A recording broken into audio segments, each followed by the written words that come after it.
Ferrari, for instance, and many, many corporations have the symbol of the black horse. It is another symbol for a secret society coming out of Italy, the Illuminati and so on. And what they're doing is they're playing on a symbol. The word in Latin for horse is caballus. So the word Kabbalah, you see, is what the pun. It's a pun intended to be the Kabbalists. Kabbalah is a tenet of secret societies. Then we have a phenomenon called the double-headed eagle, which when it was first used represented the Roman Empire and the Roman Emperor religion of Constantine, the Catholic religion on one hand, and then the empire on the other. These are the two world powers coming together. Today you can say it means other things, you know, left versus right or east versus west and so on. But it is a symbol used by Freemasonry, the double-headed eagle.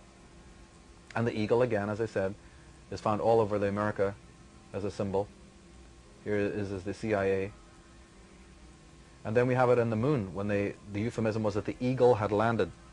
That is occult phraseology, by the way. That is occult terminology having to do with the money that brought this project into existence. Is money coming out of Europe, actually, and connecting to the Roman dynasties. And in fact, did you know that the Vatican actually own all the observatories and solar telescopes in the world? Every piece of intelligence that comes from any observatory passes Vatican intelligence before it reaches the public. So there's a reason why they said that the eagle has landed. It has to do with symbolism, not of the Catholic Church as we know it, but of the principles behind it. We actually find at the moon landing itself, something very curious happened that is not known.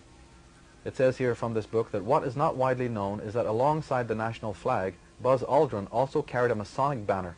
This had been embroidered especially for this strange journey by the librarian of the Masonic House of the Temple in Washington, D.C. So before we all know the commemoration and the ceremony of the American flag, right? But what we don't know, that a very long and elaborate ceremony was held before the cameras were even rolling to signify the Masonic presence on the moon. So we have to realize that there's something going on behind the veil of national security and behind the veil of government. And the symbol of the eagle, as I said, not only comes from Rome, but goes before that back to the solar cults into Egypt. And in politics we hear this phrase used a lot, the left wing and the right wing. Well, I asked a question that if you're left wing here and you're left wing there, then you must be left and right wing of something. What are we? You must have something in the middle. Well, what is in the middle is the pyramid or the sun, because left wing and right wing is a term going back many thousands of years having to do with the wings of the god Horus and of the pharaoh. It's an Egyptian terminology. You're left wing and right wing of a central sun.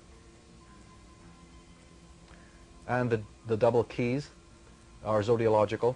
The Christian church used the symbol of the keys, but this actually has to do with the signs of Cancer and Capricorn, which face each other and are considered the gates of the zodiac, or the gates of the sun. Now that 13th sign we spoke about is of great interest for another reason, and that is that the galactic center, which is positioned near the 13th sign, that is called in arcane lore the black sun. It's referred to actually as the black sun. Sometimes Saturn, but mainly this other phenomenon called the black sun. And that symbol at the top right is actually the symbol of the Smithsonian Institute. Why would they be using a black sun? Then the black sun, did you know that the Nazi swastika there actually was also known as the black sun? That's what it symbolizes. The swastika, people mistake it as being a symbol of the sun.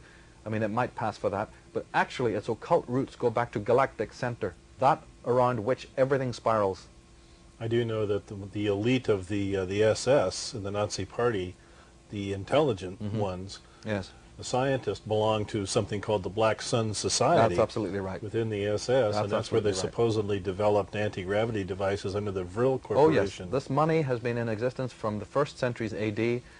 We see it as the pantomime show of different groups, but believe me, the Thule Society and the group that you spoke of and the Knights of the Order of the Temple is very important to find out what the symbolism relates to, and it has to do with astrology. In fact, the Nazi journal was called Zenith. One of their publications, which was featured astrology a lot, was actually called Zenith or Zenith. Zenith. Yeah. The highest. The highest. The black sun is seen here in England at a government building. Above the head of this government building, Bracken House, you see not only a zodiac, but again a black sun. People mistake that as the symbol of the sun. It is not the symbol of the sun, it is the symbol of galactic center, a completely different archetype altogether.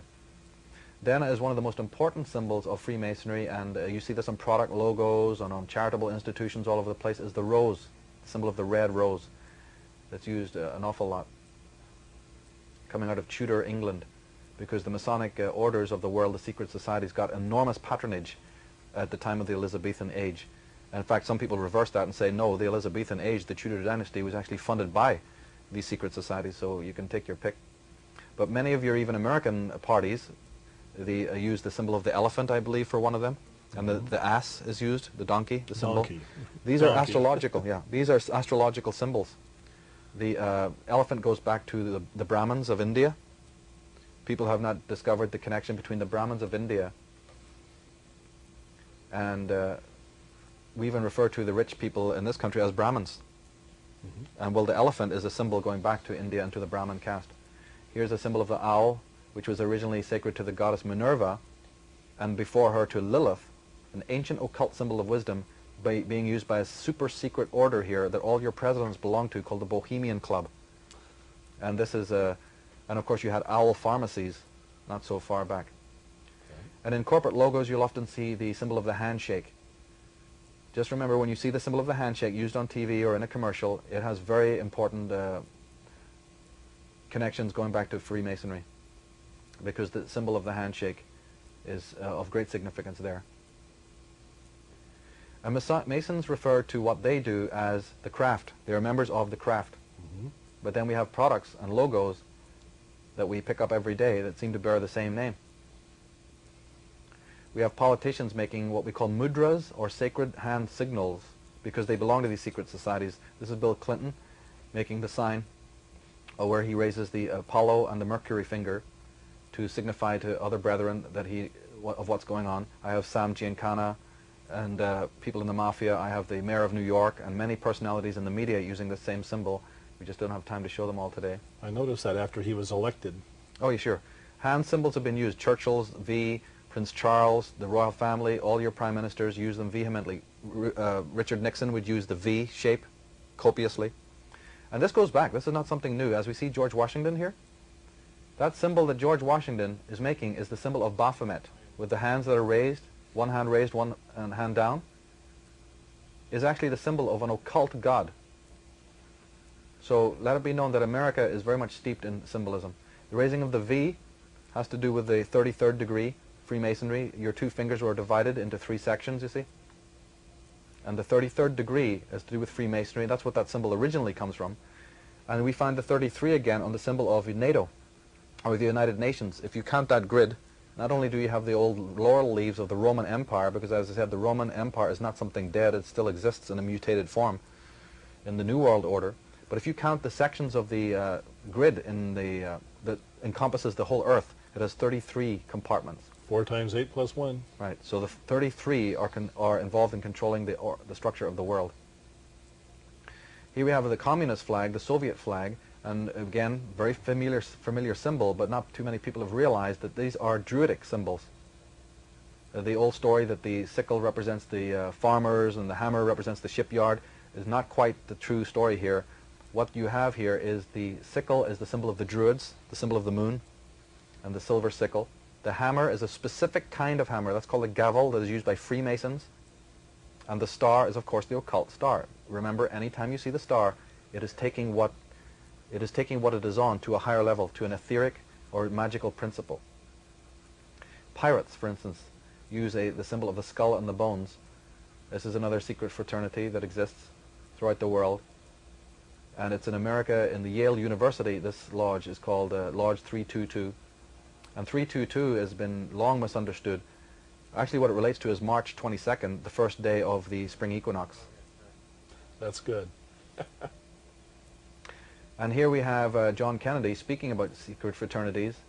He says, the very word secrecy is repugnant in a free and open society, and we are, as a people, inherently and historically opposed to secret societies, to secret oaths, and to secret proceedings. We decided long ago that the danger of excessive and unwarranted concealment of pertinent facts far outweighed the danger which are cited to justify it. So on the very highest level of presidency and in this country, there is awareness that there are secret societies operating in the world. In fact, if that wasn't the case, why is it that the police have a group called the Criminal Conspiracies Division?